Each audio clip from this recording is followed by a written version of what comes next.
അസ്സലാമു അലൈക്കും. നമ്മുടെ ജീവിതത്തിൽ ഒരുപാട് ലക്ഷ്യങ്ങളില്ലേ? ആ ലക്ഷ്യങ്ങളൊക്കെ നമുക്ക് നേടിയെടുക്കണ്ടേ? ആ ലക്ഷ്യങ്ങളൊക്കെ നേടിയെടുക്കാൻ കരസ്ഥമാക്കാൻ ഒരു മാർഗം പറഞ്ഞു തരാം. പഠിക്കുന്നവർക്ക് പഠന സംബന്ധമായ ലക്ഷ്യങ്ങളുണ്ടാകും. ജോലി ചെയ്യുന്നവർക്ക് ജോലി സംബന്ധമായ ലക്ഷ്യങ്ങളുണ്ടാകും. കച്ചവടക്കാർക്ക് കച്ചവട സംബന്ധമായ ലക്ഷ്യങ്ങളുണ്ടാകും. അങ്ങനെ തുടങ്ങി നമുക്ക് വരുന്ന ലക്ഷ്യങ്ങൾ വേഗത്തിൽ പോവണേന് ഈ കാര്യം ചെയ്യുക. ഫലം ഉറപ്പ് ഇൻഷാ അല്ലാഹ്. ഈ അമൽ നിങ്ങൾക്ക് ഇഷ്ടമുള്ള സമയത്ത് ചെയ്യാവുന്നതാണ്.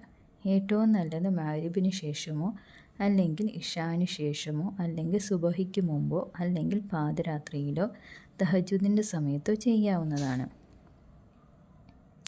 ആദ്യം 2 റക്അത്ത് സുന്നത്ത് നിസ്കരിക്കുക. ആവശ്യം നിറവേറാനുള്ള 2 റക്അത്ത് സുന്നത്ത് അള്ളാഹുവിന് വേണ്ടി ഞാൻ നിസ്കരിക്കുന്നു എന്ന നിയ്യത്തോടുകൂടി 2 റക്അത്ത് സുന്നത്ത് നിസ്കരിക്കുക.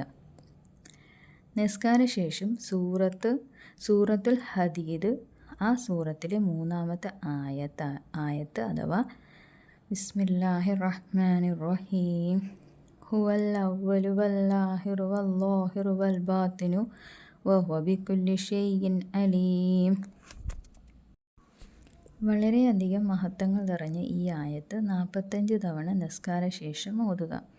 45 തവണ ചൊല്ലിയ ശേഷം നമ്മുടെ ലക്ഷ്യങ്ങൾ മുൻനിർത്തി അള്ളാഹുവിനോട് ദുആ ചെയ്യുക.